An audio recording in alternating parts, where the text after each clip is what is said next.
예, 일요일 집회를 시작합니다. 예, 오늘 이제 질문이 그 나영재님 강론의 그 내용이 이제 선한 목자와 싹은 목자 제목이 그렇거든요. 우리는 이제 그거를 이렇게 어, 그 강론이 그렇게 애를 써가면서 막 이렇게 얘기하시면 그 내용이 뭔지는 이해하고 넘어가야 우리가 나영재님을 존경하고 존중하는 것이 되죠. 쓱 읽고서 듣고 한번 지나가서 하나도 기억 못하고 하면 이 날개님이 그 애쓴 것에 대한 그 보람이 없지 않을까 늘 그런 생각을 해요. 그래서 원래 누군가가 뭔 말을 하면 그걸 잘 들어주는 게 저는 그게 존경이라고 이렇게 생각을 이해를 해요. 자, 그 266강에 보면 이제 260, 267, 268 이렇게 쭉 넘어가면서 그 이제 습은 목자, 거짓 목자, 아니 신목, 선한 목자 이 개념을 가지고 그 어떻게 하는 것이 선한 목자고, 선한 목자는 어떻게 하고, 그리고 마지막으로 어떻게 되는가 이렇게 쭉 이어가는 거라고 저는 이렇게 봤습니다. 오늘 내용이 많아서 이거를 이제 그 각자 이렇게 하는 것보다는 한번 이렇게 이제 그 인용한 말씀을 한번 질문으로 이렇게 한번 넘어가 보려고 그래요. 자, 처음에 266강에 이제 처음에 인용한 말씀이 베드로후서 2장 12절, 22절 이렇게 돼 있어요. 근데 이제 우리가 한번 먼저 읽어볼까요? 오케이, 누구 한번 읽어보세요. 그러나 이 사람은 본래 잡혀 죽기 위하여 난 이성 없는 짐승 같아서 그 알지 못하는 것을 비방하고 그들의 멸망 가운데 멸망을 당하며 불의의 싹스로 불의를 당하며 낮에 즐기고 노는 것을 기쁘게 여기는 자들이니 점과 흠이라. 너희와 함께 연할 때에 그들이 속임수로 즐기고 놀며 의심이 가득한 눈을 가지고 범죄하기를 그치지 아니하고 굳세지 못한 영혼을 유혹하여 탐욕에 연단된 마음을 가진 자들이니 저주의 자식이라. 읽어요? 계속 예, 그들이 바른 길을 떠나 미혹되어 볼의 아들 발람의 길을 따르는도다. 그는 불의의 싹을 사랑하다가 자기의 불법으로 말미암아 책망을 받되 말하지 못하는 나귀가 사람의 소리로 말하여 이 선지자의 미친 행동을 저지하였느니라. 이 사람들은 물없는 새며 광풍에 밀려가는 안개니 그들을 위하여 캄캄한 어둠이 예비되었나니 이들은 허탄한 자랑의 말을 토하며 그릇되게 행하는 사람들에게서 겨우 피한 자들을 음란으로서 육체의 정욕 중에서 유혹하는도다. 그들에게 자유를 준다 하여도 자신은 멸망의 종들이니 누구든지 진자는 이긴 자의 종이 됨이니라. 만일 그들이 우리 주 되신 구주 예수 그리스도를 알므로 세상의 더러운 것을 피한 후에 다시 그 중에 얽매이고 있으면 그 낮은 형편이 처음보다 더 심하니 의의 도를 안 후에 받은 거룩한 명령을 저버리는 것보다 알지 못하는 것이 도리어 그들에게 나음이라. 참된 속담에 이르기를 개가 토하였던 것에 돌아가고 돼지가 씻었다가 더러운 구덩이에 도로 누웠다 하는 말이 그들에게 응하였도다. 네. 그 베드로후서 2장 12절부터 이렇게 보면 그 이제 몇 가지가 이렇게 딱 눈에 띄는 단어들이 있어요. 그 이성 없는 짐승. 이게 먼저 설명이 돼야 그다음부터 짐승 할 때 우리가 되는 이성 없는 짐승은 뭐라고 어떻게 누가 생각해 봤어요? 하나님을 모르고 네. 자기 육신 생각으로 네. 행하는 모든 것들이 근성으로 하는 것. 네. 그게 이제 실제죠. 예, 실제인데 이 이성 없는 짐승 이거를 이제 사전으로 찾아보면 이게 무슨 뜻이냐. 그러니까 이런 거 한번 볼 필요가 있어요. 근데 이 추상으로 보면 이 짐승과 사람은 뭐가 다른가요? 짐승, 이거 뭐 동물농장 보니까 짐승도 의리도 있고 사람도 있고 다 있었기다. 짐승은 영이 없잖아요. 예, 그러니까 성경에서는 영이 없다고 하는데, 응. 그러면 여기서 얘기할 때 이성 없는 짐승이래. 하나님의 말씀을 들어도 네, 받아들이지 않고 네, 못 알아들어. 맞아요. 네, 못 알아듣고 네, 이 사람 생각, 네, 그 세상적인 지식으로는 네. 정하는 이제 거, 그것이 이게 옳고 그른 거를 분별 못하는 것. 예, 이성 없는 짐승은 옳고 그른 것을 분별하지 못하는. 예, 그런 것도 있죠.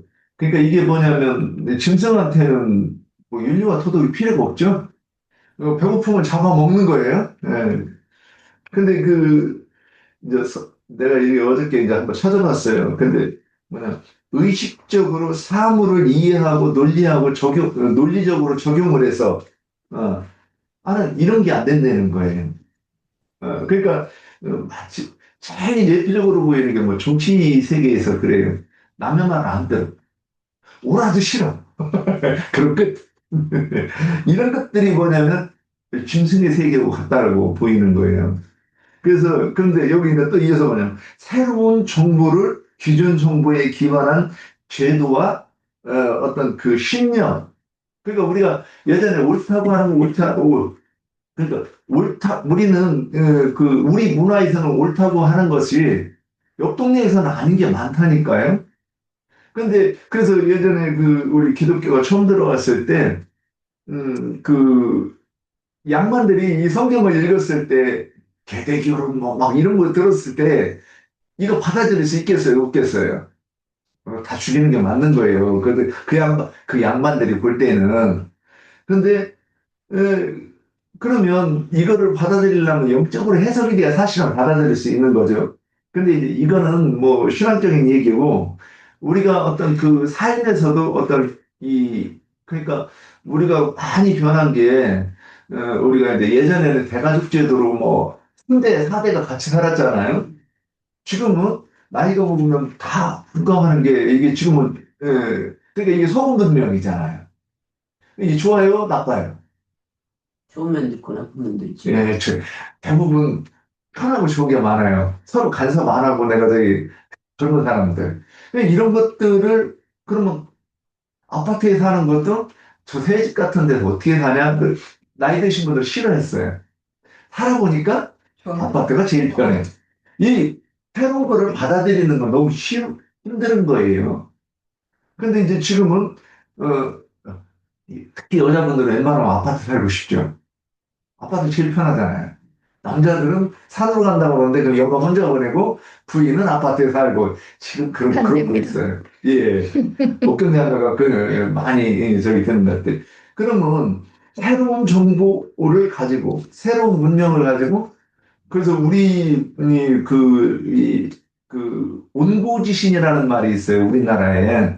그게 무슨 뜻이냐면 새 것을 받아들여가지고 옛 것과 비교해서 좋은 것은 받아들이고 나쁜 것은 배척한다 이런 뜻이에요. 근데 이게 흥선대원 군이 뭐 문명을 우리 외국에서 통상하자 그러니까 쇄국 정책을 세웠어요. 그러니까 일본은 얼른 받아들였고 그 결과 어떻게 됐어요? 일본이 조충 들고 왔을 때 우리나라가 막을 힘이 없어서 순식간에 우리나라가 일본의 그 맛에 떨어진 그런 일이 있죠. 자, 왜 이런 얘기들을 하느냐면 우리가 신앙에서도 그러면 이제 이 영적인 거를 적용하려고 그러면 영적인 얘기를 할 때도 이런 것이 먼저 이렇게 내용이 정리가 돼야 영적인 것도 저 사람의 말을 들어볼 수 있겠네 없겠네 이런 이 정립이 돼야 되는 거예요. 근데 우리들이 책도 안 읽고 어디서 누구한테 식견이 넓은 사람한테 배우지도 않고 이 좁은 정신 세계를 가지고 바다같이 넓은 그 영적 세계라든가 문명의 세계를 그러니까 옛날에는 우리가 심지어는 뭐 10km도 자기가 태어난 데에서 뭐 20km, 30km를 못 벗어나고 대부분 죽어요. 거기서 본 그 세계를 가지고 전 세계적인 어떤 모든 걸 다 판단하고 하는 거죠. 자, 이렇게 되면 어떻게 되는 거예요? 중재기로 바닷물을 이렇게 헤아리는 것만큼 또 말도 안 되는 짓을 하고 있는 거예요. 그래서 우물 안에 부정지화 그래가지고 우물 안에 있는 개구리가 자기가 보는 하늘이 전부라고 이렇게 생각하는 그런 경우. 근데 영적 세계를 적용하면 이게 그렇다는 거죠. 그런데 이 영적인 세계를 얘기해도 알아듣지도 못하고 그걸 들으려고도 안 해. 그러니까 이런 것들이 그러면 짐승의 가장 큰 표상이 뭐냐면 저는 제가 깨닫기는 그래요. 짐승과 사람이 대화가 되는가?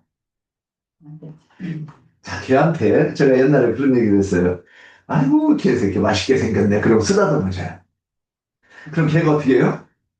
아, 이 사람이 나를 사랑하는 거야. 예. 아이고, 많이 먹어. 올여름 저기 7월 복날에 좀 보자. 그러면서 했어요. 근데 걔가 꼬랑지를 쳐. 이게 뭔 얘기를 하는 거냐면 말이 안 통하는 거죠. 그러니까 자기가 무슨 의도로 했는지 뭔 얘기인지 못 알아듣는 이런 게. 그러니까 대표적인 게 뭐냐면 대화가 안 통하는 거예요. 일단 오늘 본문에서 이성 없는 짐승이라고 하면 네. 오늘 지금 베드로후서 2장을 읽었는데 베드로후서 2장 내에서도 17절에 보면 이 사람들은 물 없는 샘이다. 예. 강풍에 밀려가는 안개다. 이렇게 얘기를 했잖아요. 예. 이 짐승인데 이 사람들이라고 이렇게 얘기하잖아요. 그렇죠. 그러니까 성경은 영적인, 지난주에도 얘기를 했지만 영적인 세계를 말하는 거고 믿는 이들의 그 심령과 그 정신 세계를 나타내는 거기 때문에 이 짐승을, 그러니까 짐승이라고 이렇게 나지만 믿는 사람들에 대해서 얘기를 하는데, 그러니까 하나님의 말씀을 받은 사람들을 사람이라 그러고, 그렇죠. 하나님의 말씀, 여기 물 없는 샘이다. 그러니까 말씀이 없는 자들을 짐승이라고 한다는 거죠. 혹시 여기 대해서 더 보탤 말씀 있을까요? 성경에서 인용되는 말씀은? 여기는 거짓 선지자들, 거짓 선생들을 말하는 거니까 믿는다고 하지만 참 그 하나님의 진리의 말씀을 받아들이지 않고 자기 나름대로 그 자기 교리대로 이렇게 하나님의 말씀과 그 지금으로 말하면 이렇게 신학 교리를 섞어서 이렇게 말을 하는 것이죠. 이렇게 혼잡하게. 그러니까 저는 이렇게 생각나는 말씀이 하나님의 형상대로 지음받는 사람 이 말씀이 생각이 나요. 그래서 짐승은 이 금방 얘기하신 대로 그 사람의 교리로 조성된 어떤 그 인격이잖아요. 그런데 하나님의 형상으로 지음을 받는 사람들은 생명나무 열매를 따먹는 사람이 사람이라고 이렇게 해야 되는 건 아니냐. 일단은 생명이 다르다. 그렇죠. 네, 생명이 다르다. 지금 그 얘기를 이제 얘기하려고 베드로후서 2장 12절부터 이렇게 나오는 말씀은 근데 이 이성 없는 짐승의 또 특징이 또 있어. 음심이 가득한 눈으로 여자를 본대. 그 다음에 발람의 길을 따라간대. 이 짐승에 대해서 저기 한 게 여기에 대한 표현은 그리고 허탄한 자랑에만 육체의 정욕으로 유혹한대요. 이것도 이제 이거 다 얘기하려고 그러면 이거만 해도 이제 뭐 한두 시간 해야 되겠죠. 자, 여기까지 하고 그래서 하나님의 말씀을 알아듣지 못하는 그 사람을 짐승이다 이렇게 지금 얘기했다고 정리하면 되지 않나 싶어요. 그래서 이제 사도행전 13장 22절에는 그 누가 한번 읽어보고 먼저 찬송가 한번 읽어보세요. 하나님이 약속하신 대로 이 사람의 후손에서 이스라엘을 위하여 구주를 세우셨으니 곧 예수라. 여기서 지금 왜 이 말씀 인용했죠? 22절인데 사도행전 13장 22절인데 22절. 예, 13장 13장 22절. 전사하시고 다윗을 왕으로 세우시고 두어나 이르시되 내가 이새의 아들 다윗을 만나니 내 마음이 맞은 사람이라 내 뜻을 다 아마 그 23절을 보는 것이 23절 보세요. 네. 하나님은 약속하신 대로 이 맛 사람의 씨에서 나신 구주 예수 질문이 뭐예요? 것입니다. 그래서 이거 왜 이제 연속해서 이렇게 인용을 했는데, 여기서 얘기하려고 하는 게 뭐냐. 이렇게 짚어가지고 가야 좀 빨리 가자. 레위기 보면은 구약의 레위기 보면은 사람과 진품과 교합하지 말라 그런 말씀도 있고 예. 신약에서는 더 확실하게 이제 디도서나 아까 유다서 말씀이 다 나왔잖아요. 예. 이게 성없는 짐승하고 대비되는 말씀이잖아요. 사도행전 예. 13. 어떤 시를 가지고 얘기하느냐, 지금, 그 말씀을. 네, 괜찮은데. 그러니까 이 성구를 지금 올려놨잖아요. 카톡에다. 네. 올려놓은 성구를 다 찾아보니까 짐승 이야기하고 이성 없는 짐승 본능으로 아는 그것으로 멸망한 그런 말씀에 다 짐승을 말하고 있어요. 근데 그 짐승은 이 동물을 말하는 게 아니고 사람 짐승을 말하고 있어요. 그렇죠. 사람 짐승. 그러니까 사람 짐승은 하나님을 모르는 사람들, 하나님의 말씀을 듣지도 않고 받아들이지도 않고 거부하는 사람들 보고 짐승이라고 그랬어요. 짐승 같은 사람이라고 그랬어요. 자기 본성으로 아는 그것으로 사는 사람들, 이성이 없고 그런 사람들 보고 짐승이라고 그랬어요. 그러니까 이 성경 전체가 다 그래요. 지금 올려놓은 베드로후서, 사도행전, 레위기. 그러니까 짐승 여기서 레위기 10장에 보면 15절, 16절에 보면 남자가 짐승과 교합하면 사람 남자가 어떻게 짐승하고 이 문자대로라면 교합하겠냐고 나영재님 말씀에 그러셨어요. 응? 짐승이 어떻게 짐승과 사람이 교합을 하겠느냐? 그 뒤에 보면 여자도 짐승과 교합하고 그런다고 그랬는데 이 짐승은 이 동물 짐승을 말하는 것이 아니고 사람을 짐승이라고 말하는 거예요. 하나님을 모르는 사람, 하나님 말씀을 받아들이지도 않고 들으려고 하지도 않고 그런 사람들 보고 짐승이라고 그렇게 말해놨어요. 근데 레위기 20장, 그래서 저도 그러면 제가 준비한 거를 말씀드려 볼게요. 일단 질문이 사건 목자가 도둑질하는 방법과 그렇게 도둑질해서 어디에 이르게 하는가 하는 게 질문이었었어요. 그래서 지금 얘기를 하는 그 짐승이라는 것이 그들을 보고 요한복음 10장 오늘 요한복음 10장 8절에서는 나보다 먼저 온 자는 다 절도고 강도다. 그들이 담을 넘는 자들 곧 도둑들이다.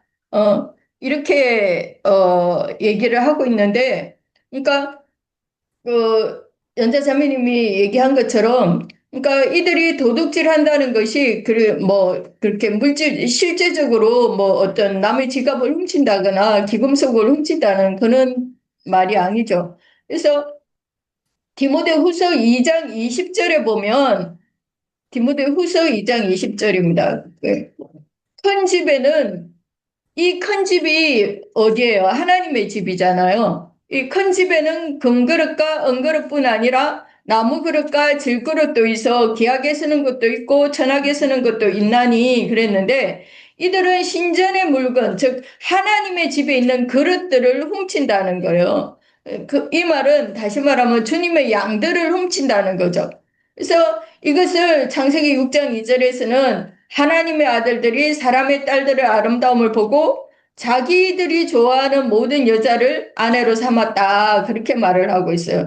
그래서 로마서 2장 17절에서 21절 말씀을 보면 유대인이라 불리는 네가 율법을 의지하며 하나님을 자랑하며 율법의 교훈을 받아 하나님의 뜻을 알고 지극히 선한 것을 분간하며 맹인의 길을 인도하는 자요 어둠에 있는 자의 빛이요 율법에 있는 지식과 진리의 모본을 가진 자로서 어리석은 자의 교사요 어린아이의 선생이라고 스스로 믿으니 그러면 다른 사람을 가르치는 네가 네 자신을 가르치지 아니하느냐 도둑질하지 말라 선포하는 네가 도둑질하느냐 이렇게 말씀하고 있는데요.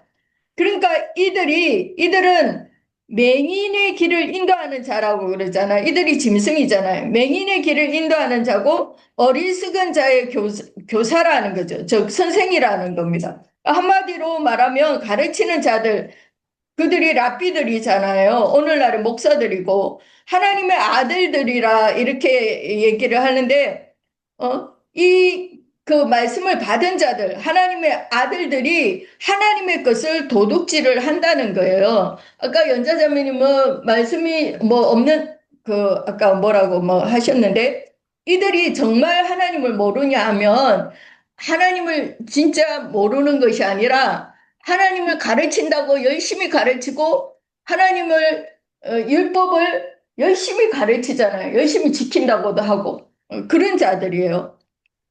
그러니까 이들은 어, 그 맹인이 맹인을 인도하는 그런 격인 거죠. 그죠? 그래서 도둑질 하지 말라고 가르치는 네가 신전에 그려드린 예수 그리스도의 피로 사신 그 영혼들을 도둑질 했다. 지금 이 말을 하는 거예요. 근데 요한복음 5장에서 보면 38년씩이나 오래된 병자를 고쳐주신 예수님이 그 자에게 뭐라고 말합니까? 이제 네 병이 나았으니까 더 심한 것이 생기지 않도록 다시는 죄를 범하지 말라 이렇게 말씀을 하시고 또 요한복음 8장에서도 성전 내에서 가늠하다가 예수님의 앞에 잡혀온 여자에게도 나도 너를 정죄하지 아니하노니 가서 다시는 죄를 범하지 말라 이렇게 경고하시고 또 에베소서 4장 28절에 보면 도둑질하는 자는 다시 도둑질하지 말고 돌이키라 이렇게 말씀을 하고 있어요. 그런데 이 담을 넘어서 도둑질하는 자들, 이 선생된 거짓 목자들은 그런데 다시 죄를 지으면 안 되고 돌이켜야 되는데 이들은 습관적으로 입만 벌리면 도둑질을 한다는 거예요. 습관적으로 한다는 거죠.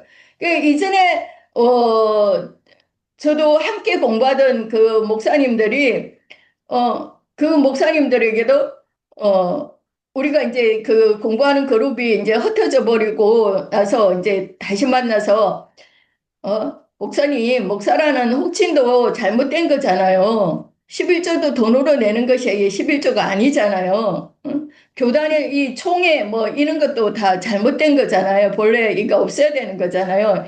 이렇게 목사님도 다 아시면서 이거를 돌이키지 않고 바꾸지 않으면 어떡하냐 이렇게 말을 하면 그들도 알지만 그래도 계속 도둑질하는 그 사건 목회를 자기는 계속 하겠다고 처음에는 그런 말을 할 때 겸연쩍게 약간은 부끄러운 듯 그렇게 말을 했었는데 지금은 완벽하게 이제 이런 말씀을 배우기 전에 그 모습으로 다 되돌아갔고 지금은 아주 당당하게 말을 하고 교단 총회에서 한 자리씩을 다 깨차고 앉아가지고 오히려 내가 더 불쌍한 자의 취급을 이렇게 하는 거예요. 그래서 자기들의 눈으로 볼 때는 내가 어디 소속도 없는 것 같고 이제 뭐 목회도 그냥 놓아버린 사람으로 밖에 안 보이는 거죠. 아무것도 못하고 있는 그런 사람으로 밖에 안 보이는 거죠. 그래서 그런데 주님이 보실 때는 그들이 오히려 절도고 강도고 문으로 출입하는 자들이 아니라 담너머로 들어온 도둑이다 이렇게 분명하게 말씀하시고 있지만 그들에게는 지금 당장은 그러니까 하와가 그 선악과를 따먹었는데 정령 죽으리라 했는데 안 죽은 것처럼 이 목사님들한테도 당장은 무슨 일이 안 일어나고 오히려 담을 넘는 것이 더 배를 채우기가 쉽고 사람들 눈에는 그 신할산의 아름다운 예틀을 걸치고 있는 것 같이 그렇게 뭐라고 그럴까 영광스럽게 보일 수가 있으니까 그 편을 택하겠다는 거죠. 그래서 베드로후서 2장 아까 방금 읽었지만 다시 읽어보겠습니다. 2장 12절에서 14절 읽어볼게요. 그러나 이 사람들은 본래 잡혀 죽기 위하여 난 이성 없는 짐승 같아서 그 알지 못하는 것을 비방하고 그들의 멸망 가운데서 멸망을 당하며 불의의 값으로 불의를 당하며 낮에 즐기고 노는 것을 기쁘게 여기는 자들이니 점과 흠이라. 너희와 함께 연애할 때에 그들의 속임수로 즐기고 놀며 엄심이 가득한 눈을 가지고 범죄하기를 그치지 아니하고 굳세지 못한 영혼들을 유혹하며 탐욕에 연단된 마음을 가진 자들이니 저주의 자식이라 그랬는데요. 아까도 말했지만 성경은 그냥 세상 학문이나 뭐 어떤 뭐 소설이나 뭐 그런 책들이 아니잖아요. 영적인 세계를 말하는 거잖아요. 그러니까 믿는 이들의 심령과 그 정신 세계를 나타나는 것이기 때문에 여기에 이 지금 본래 잡혀 죽기 위하여 난 이성 없는 짐승들 이들이 아까 로마서 2장에서 선생된 거짓 선지자들이라 이렇게 말을 하고 있는 거죠. 그래서 그들은 15절 이후에 이렇게 보면 그들은 다른 길을 떠나 미혹되어 부올의 아들 발람의 길을 따르는도다. 그는 불의의 삭을 사랑하다가 자기의 불법으로 말미암아 책망을 받되 말하지 못하는 나귀가 사람의 소리로 말하여 이 선지자의 미친 행동을 저지하였느니라. 이 사람들은 물 없는 샘이요 강풍에 밀려가는 안개니 그들을 위하여 깜깜한 어둠이 예비되어 있나니 그들이 허탄한 자랑의 말을 토하며 그릇되게 행하는 사람들에게서 겨우 피한 자들을 엄난으로서 육체의 정욕 중에서 유혹하는도다. 그들에게 자유를 준다 하여도 자신들은 멸망의 종들이니 누구든지 진 자는 이긴 자의 종이 됨이라. 만일 그들이 우리 주 대신 구주 예수 그리스도를 알므로 세상의 더러움을 피한 후에 다시 그 중에 얽매이고 지면 그 나중 형편이 처음보다 더 심하리니 의의 도를 안 후에 받은 그 거룩한 명령을 저버리는 것보다 알지 못하는 것이 도리어 그들에게 나으니라. 참된 속담에 이르기를 개가 그 토하였던 것에 돌아가고 돼지가 씻었다가 더러운 구덩이에 도로 누웠다 하는 말이 그들에게 응하였도다 이랬는데, 그래서 이성 없는 짐승들, 그 선생된 거짓 선지자들, 이들은 도둑이고 강도떼들인데 마태복음 7장 15절을 보면 마태복음 7장 15절입니다. 거짓 선지자들을 삼가라 그랬어요. 그래서 이 거짓 선지자들은 양의 옷을 입고 너희에게 나오나 속에는 노략질하는 일이라 이렇게 말씀하고 있어요. 그래서 겉으로는 양의 탈을 쓰고 접근을 해가지고 주님의 양무리들을 잡아다가 죽이고 멸망시키는 그런 자들이라는 거예요. 그러니까 너희와 함께 연애할 때에 그들의 속임수로 즐기고 놀며 음심이 가득한 눈을 가지고 범죄하기를 그치지 않는다는 거예요. 교회 모임에 사람들을 불러 모아놓고 음심이 가득한 눈으로 양들을 호려가지고 예수 그리스도가 아닌 자기를 바라보게 만들고 자기만 따르고 자기에게 맹종하게 만들므로 자기의 몸만 기르고 사람들에게 영광을 받고자 하는 그런 자들인 거예요. 저도 이전에 이렇게 배웠던 함께했던 우리를 가르쳤던 그분이 요즘에 너무 가슴 아프고 정말 억장이 무너지는 소식들을 계속 듣고 있는데 맨 마지막에 제가 나올 때 그가 한 말이 내가 하나님은 영이시라 이제 눈에 안 보이시잖아요. 근데 내가 눈에 보이는 하나님이다. 하나님은 안 보이시는데 그러기 때문에 내가 눈에 보이는 하나님이다. 그 말을 쏟아내더니 지금은 막 들리는 소문이 막 하여튼 그 이단 그 가라지들 그 이단 교주들이 그 걷는 그 길을 그대로 걷고 있는 거예요. 그도 조금만 우리가 한 지체이기 때문에 우리는 서로 잘 지내고 서로 막 이렇게 하려고 뭐 이렇게 하는데 서로 이렇게 막 따로 만나면 그렇게 막 뭐라 그럴까 야단을 치고 하여튼 자기만 바라보게 만드는 거예요. 자기한테 맹종시키려고 그렇게 만드는 거예요. 사과만에만. 예. 그래서 이 거짓 선지자라고 해서 우리가 흔하게 생각하듯이 뭐 있는 것을 없다고 말을 하고 없는 것을 있다고 말하는 그런 세상적인 거짓말을 하는 자들이 아닌 거예요. 응? 이들은 하나님의 참된 진리의 말씀이 생명의 말씀, 그 영혼을 살려주는 그 말씀, 그 하나님의 말씀 씨가 없는 종교 지도자들인 거예요. 이 거짓 선지자들이 백성들에게 하나님이 아닌 바알을 섬기라고 그렇게 가르치지 않아요. 실제로. 그죠? 율법을 지키지 말라고도 가르치지 않죠. 오히려 율법을 너무 열심히 지킨 것이 죄라고 했잖아요. 우리가 지난번에 나눌 때. 이 거짓 선지자들은 하나님을 열심히 가르치기는 가르치되, 그리고 하나님의 율법을 열심히 가르치기는 가르쳤는데, 하나님의 진정한 마음을 헤아리지도 못하고, 하나님의 뜻을 알고자 하지도 않고, 그저 뭐 삼중 축복, 사중 축복 유명하잖아요. 그러면서 막 축복, 뭐 축복 타령만 하는 거죠. 내가 18평 아파트에 살았는데 32평 아파트가 당첨됐어요. 이러면 막 그 간증하고 막 이러잖아요. 강대상에 세워가지고. 그러니까 이건 뭐예요? 발람이 이스라엘을 온전히 3번을 축복을 했더니 이스라엘이 시딤에 머무를 때에 어떻게 했어요? 축복만 해주다 보니까 이들이 해이해졌죠. 안전하다, 평안하다 할 때, 그죠? 그러니까 백성들이 모압의 여자들하고 음행하고 같이 먹고 바알보를 섬기는 그 우상숭배를 했고, 그로 인해서 하나님의 진노가 일어나서 이스라엘이 연병으로 얼마나 많이 죽어요, 사람이. 24,000이나 죽었다 그랬어요. 그래서 세상교회가 영적인 복에는 관심도 없고 그저 그 이 육신의 일, 땅의 축복을 받기 위해서 새벽 기도에서부터 철야 기도까지 그저 이것도 주시옵고 저것도 주시옵고 하지만 성경 어디에도 뭐 예수를 믿으면 뭐 잘 되고 부자 되고 뭐 성공한다 이런 가르침의 말씀은 없죠. 없어요. 한 구절도 없어요. 그래서 이들은 유다서 1장 12절에 보면 그들은 기탄 없이 너희와 함께 먹으니 너희의 애찬의 암초요 자기 몸만 기르는 목자요 바람에 불려가는 물 없는 구름이요 죽고 또 죽어 뿌리까지 뽑힌 열매 없는 가을나무다 그랬어요.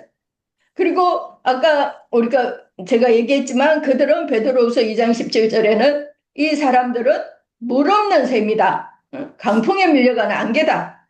그들을 위하여 깜깜한 어둠이 예비되었다. 이렇게 얘기하고 있어요. 그래서 그들의 결국은 계시록 19장 20절에 이런 말씀은 너무 많지만 일단 19장 20절만 한 절만 보면 짐승이 잡히고 그 앞에서 표적을 행하던 거짓 선지자도 함께 잡혔으니 이는 짐승의 표를 받고 그의 우상에게 경배하던 자들을 표적으로 미혹하던 자라. 이 둘이 산채로 유황불 붙는 못에 던져진다 이렇게 말하고 있어요. 그래서 이들의 결국은 이 도둑질에서 이들은 어디에 이르게 하는가 했는데 결국은 소경이 소경을 인도하면 그 구덩이에 같이 빠지는 것처럼 이들은 결국은 유황불못에 던져진다는 거예요. 여기까지만 말씀드리겠습니다. 예. 이제 우리가 260년에 이렇게 이제 전체적인 내용 옥병자느라 얘기해줬고, 저는 이제 이렇게 그 인용한 말씀들을 한번 이렇게 이제 한번 덧모아 보려고 하는 거예요, 저는. 근데 그 레위기 20장 15절 16절 보면 남자가 짐승과 교합하고 여자가 짐승에게 이렇게 가까이 교합하면 이 두 가지가 나와요. 근데 이게 표상적으로도 이 남자가 짐승과 교합하는 게 있어요. 이게 문헌이나 이런 거에도 많이 나와요. 특히 그 매독이라는 질병이 어떻게 해서 인간에게 전파되었는가 이게 짐승과 이 교합한 결과로 이렇게 왔다고 이제 이렇게 돼 있어요. 근데 이제 그걸 예표를 해가지고 레위기 20장 15절 16절 보면 남자가 짐승과 교합한다 그러는데 이 남자는 누구예요? 이제 요즘으로는 거짓 선지자. 목회자들이잖아요. 그렇지. 남자는. 그리고 여자는 항상 교회를 얘기하는 거잖아요. 근데 남자가 짐승과 교합한다 그러면 이 남자가 이 교합하는 거는 이제 여자를 얘기할 텐데 여자 대신 짐승이라고 그랬단 말이에요. 그 짐승은 그럼 이 짐승은 누구를 얘기하는 것 같은가? 가르친다는 어디서? 아니, 남자가 짐승하고 교합을 했어. 그때는 사람을 말하는 거지. 남자는 가르치는 자고, 말씀을 일단은 받아들이는 받아서 자들인데, 가르치는 자라는 거죠. 창세기 6장 보면 사람의 딸들이 이렇게 저는 생각이 나요. 그렇죠. 그러니까 사람의 딸들과 연합해서 교회를 세운다 지금 이렇게 보이는 거예요. 근데 이제 이제 여자가 짐승에 가까이 이게 누구 이제 우리는 늘 들어왔던 거죠. 그러면 이 짐승은 이제 목회자들을 얘기하는 거예요. 근데 성령을 받지 못하면서도 자기가 성령을 안다고 하나님은 이러한 분이라고 가르치는 자들을 얘기한다고 이렇게 이해가 돼요. 근데 이제 어, 그 시편 49번 11절 보면 저도 이게 제가 잘 이렇게 이해가 되는지는 모르겠는데 사람은 존귀하나 장구하지 못하며 멸망하는 짐승과 같도다 그랬어요. 이제 이게 어떻게 이해를 했는지 남들은 이제 이런 것도 한번 이렇게 짚어보고 싶어요. 누가 이거 봤어요? 잘 한번 묵상해 본 사람 있어요? 하나님을 예, 하나님 말씀을 바르게 아는 사람은 예, 존귀하나 예, 그러지 못한 사람은 하나님 말씀을 바로 영적으로 계시로 알지 못한 사람들은 예, 멸망하는 짐승 같아서 불구덩이에 빠진다고 예. 보게. 근데 하나님의 사랑하고 짐승의 사랑하고 이게 비교되는 거지. 그러니까 우리가 이번 그 강론에서 봤듯이 그 옥이라는 것, 예. 지옥이라는 구덩이 옥, 그거는 물론 이제 하나님 말씀을 계시로 알고 제대로 깨달지 못한 사람이 가는 것이 영원히 가는 것이 둘째 사망 불못인데 그게 지옥인데 우리 현재 살아있는 사람들은 우리 마음속에 어려움이 오면 고통스럽잖아요. 사람의 생각으로 네. 그런 것을 또 지옥이라고도 할 수 네. 있잖아요. 좀 고통당하는 거. 예. 그 전도서 3장 19절 보면 인생이 당하는 일을 짐승도 당하나니 그들이 당하는 일이 일반이라 다 동일한 호흡이 있어서 짐승이 죽음과 같이 사람도 죽으니 사람이 짐승보다 뛰어남이 없으면 모든 것이 헛됨이로다 그랬어요. 이 말씀이 생각나더라고요. 근데 이게 겉으로 볼 때는 사람이나 짐승이나 뭐 영생하지 못하고 죽는 것에 대해서 이렇게 인용하는 것 같아요. 이 말씀이. 근데 여기서 얘기하려고 하는 거는 정말 사람이나 짐승이나 똑같다고 얘기하려고 하는 건 아닌 것 같아요. 근데 사람은 이렇게 편학적으로 봐도 짐승보다 존귀하죠. 뭐 소가 아무리 비싸도 사람 보고 값을 뭐 이렇게 비교하거나 매길 수는 없잖아요. 그런데 여기서 얘기하는 건 참고하지 못해가지고 멸망하는 짐승 같더라 그랬을 때 이게 하나님의 영생을 알지 못하고 누리지 못하는 죽는 이 사람에 대해서 이렇게 표현한 것 아닌가 이런 생각이 이렇게 저는 이해되는 것 같아요. 예, 그래서 창조 그 짐승과 그 영적으로는 짐승과 방불한 것이 왜 그런가? 창조적 교통이 없기 때문에 이 말씀이라 이렇게 보여요. 그러면 근데 이제 유다서 이 부분에 대해 혹시 더 그거 아닌데 그러신 분 있나요?